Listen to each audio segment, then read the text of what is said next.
Greetings, lovelies. This is Annette of AnnetteLeonard.com back again with an episode of Chronic Wellness. This week we are talking again about the ins and outs of mail order pharmacies. Should ya, shouldn't ya, will ya, won't ya? And when I was conducting my investigations, I went online and I found the 6 or 8 most promising options that I could find. And I looked up their numbers and I created a spreadsheet.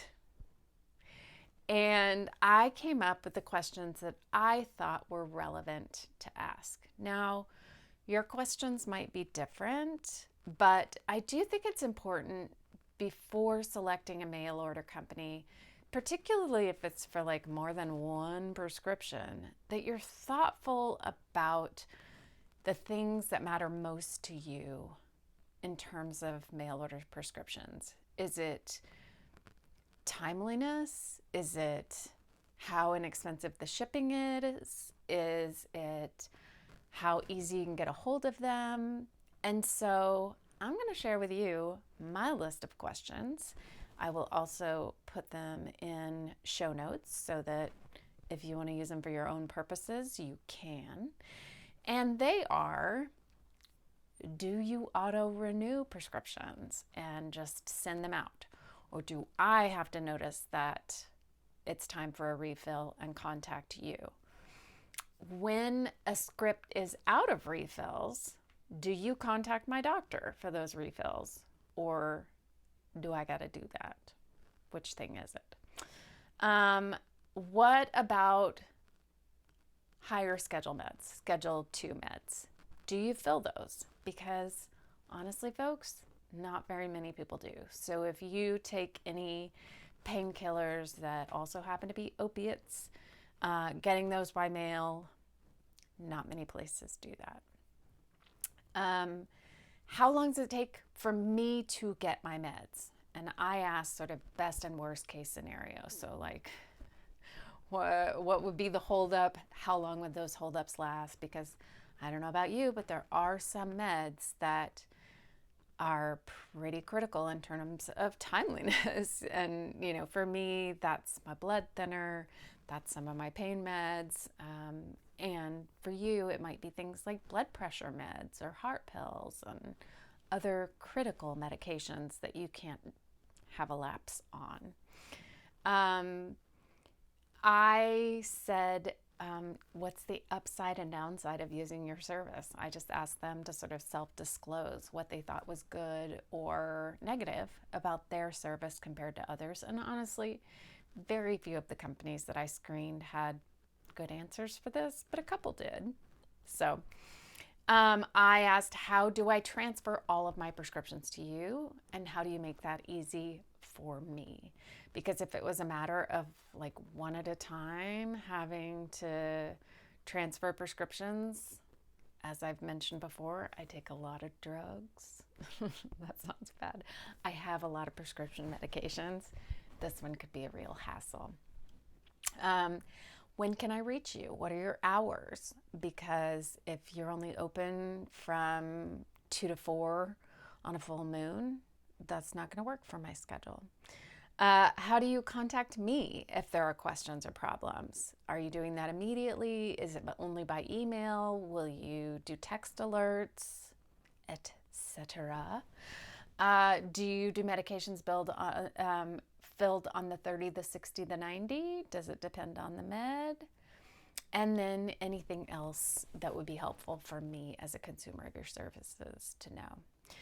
And in the end, I have not switched to a mail order pharmacy. And it's kind of for a combination of factors.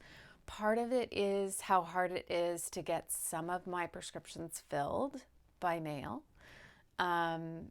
Painkillers, sleep aids, etc. Part of it is the limited availability of some of my meds. I was told directly by a couple of pharmacies, oh, that one keeps getting delayed. We've had trouble getting that one in stock. And I'd just rather be able to then call around to local pharmacies and get that, rather than having the hassle of transferring my medication from an online pharmacy, a mail order pharmacy, to a local pharmacy and back and forth. And then part of it was that very few had ways to reach them that were over the weekend. And if I'm not going to have the convenience of reaching you over a weekend, and it's not free shipping, or it's only free shipping if it's 7 to 10 days, there are enough things that could go wrong in that scenario that I'm not yet here for it.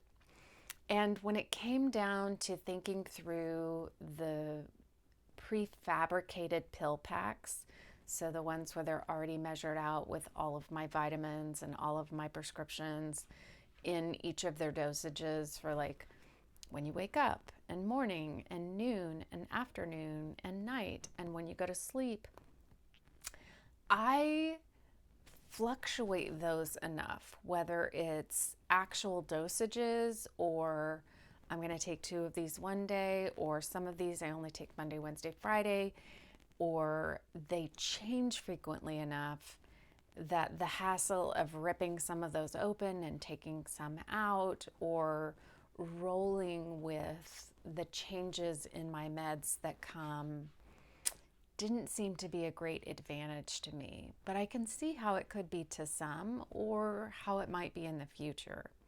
So all in all, it was an interesting investigation, although it's not for me at this point in time. I can see how it has some perks, and maybe what I move to in the future. So let me know your experiences. What's worked? What hasn't? What questions do you have about using a mail order pharmacy? Or why do you use mail order pharmacy? Or why don't you? And as ever, I am so grateful for you spending some time and attention here with me. I would love it if you would like or subscribe, if you would leave a review, if you are listening to this in audio podcast form. And as ever, your well-being matters to me. And living with chronic conditions is an extra hit toward finding ways to keep our spirit tuned up. And so in the midst of managing chronic conditions, managing lots of pharmaceuticals, I hope that you are finding ways to tend to your spirit and be well.